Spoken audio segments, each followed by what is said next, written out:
I feel like I've lived most of my life in my imagination, taking the smallest moments and dreaming them up into something bigger.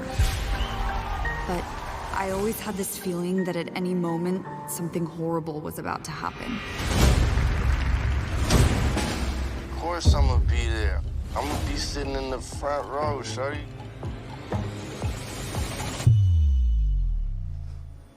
How you doing, player? You only ever think about yourself. It's not true. Open the door, Cassie. Let's go. Okay, this isn't people. It's fucking showtime. Let's go. I'm getting anxious. It's gonna upset people. Why would anyone be upset by it? Wait, is this fucking play about us?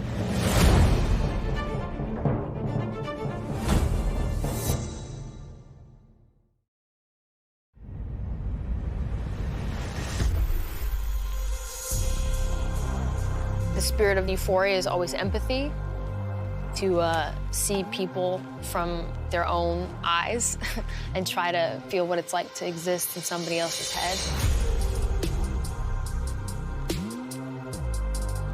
There's pain and there's darkness, but there's also hope and happiness and humor. You look like a cat coughed your ass up. The narrative arc of Euphoria has always been about the search for forgiveness or redemption that comes out of that.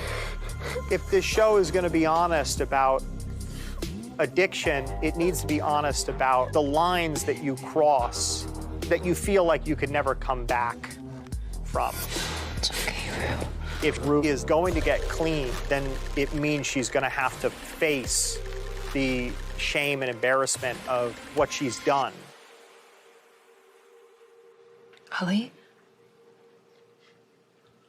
It's Rue. Ali is the only one that sees her for who she is, but holds her accountable and knows how to speak to her because he directly understands her experience. I'm sorry. Listen to me. I forgive you. How do you know that I mean it? Because the hour is certain to come. So we must forgive graciously.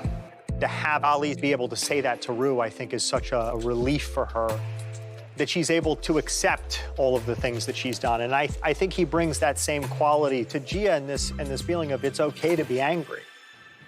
What are you doing right now? Nothing. Wanna help me cook?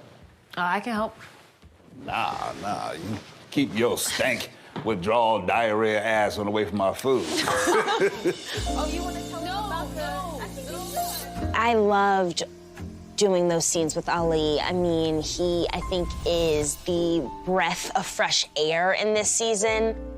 She feels seen by Ali, and she feels heard by Ali, and I don't think she's felt seen or heard in a very long time from Rue or her mom. Leslie feels like the only person on this island, right? We don't see her really having that support system that she needs. She's really depending on her faith and depending on Gia to help her kind of stay afloat. So when I see him, strong black man, walking through my door, I'm like, okay, Ali has been through it, right? He has the stripes. So to see someone in the flesh who has beat his addiction, she feels some type of comfort. Let Rue be Rue. And shower that little one with love. She's been waiting on it. I think they're in a weird space because Gia is coming into her own and she can form her own opinions and thoughts about things. So I think she feels uncomfortable. I think they both feel uncomfortable in the state of their relationship. I feel like I don't know anything about your life anymore.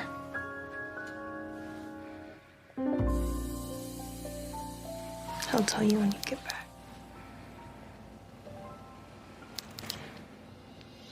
Number 2 there, let's push him and move up. And let's see number 1.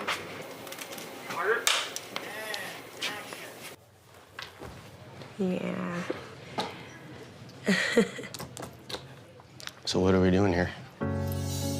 Ethan is this really nice guy. He really loves Kat, but he doesn't give her that rise, that like, you know, going on camming websites or exploring like casual sex. I think that's really what she's battling this entire season, is like a really internal fight of what Kat wants and what she craves, you know.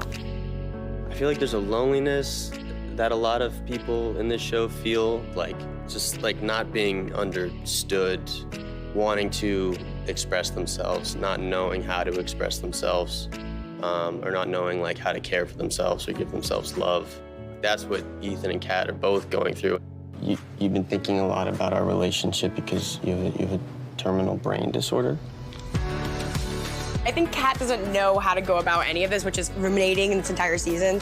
Kat just has never felt that way and doesn't know how to deal with it, and that's her whole spiral this season, you know what I mean? So it's beautifully funny and also pretty sad because we love Keithan.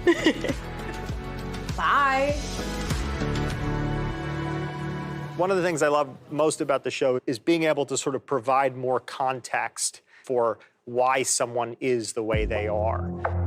Because it naturally shifts the audience's feelings about, you know, how they see a character. There's a lightness and a freedom to Nate with Cal being gone. It's like his oppressor is no longer sort of like lurking in the halls. But I think there's this constant feeling that even though he thinks he's free from it all, it never is really gonna leave him alone, you know?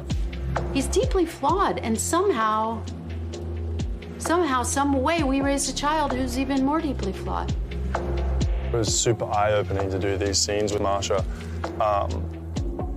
Was that Nate was like, okay, Dad's gone, now you'll be able to love me, and you'll tell me that it's okay, and I'm not crazy, and he was the problem. And when she looks at him and says, fuck no, like, you're still the problem, that to me is a crazy beat in the story, and something that I never thought about until it was sort of right in front of me.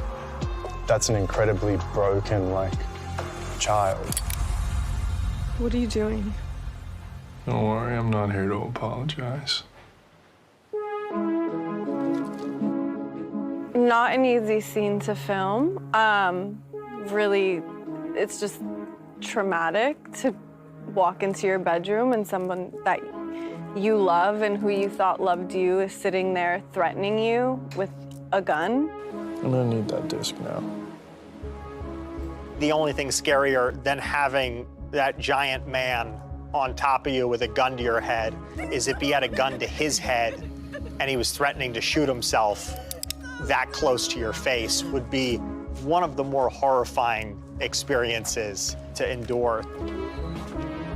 I think it speaks to the kind of demented psychology of Nate. What, did you become like a good person? Absolutely not, no. You should have seen what I had to do to get it.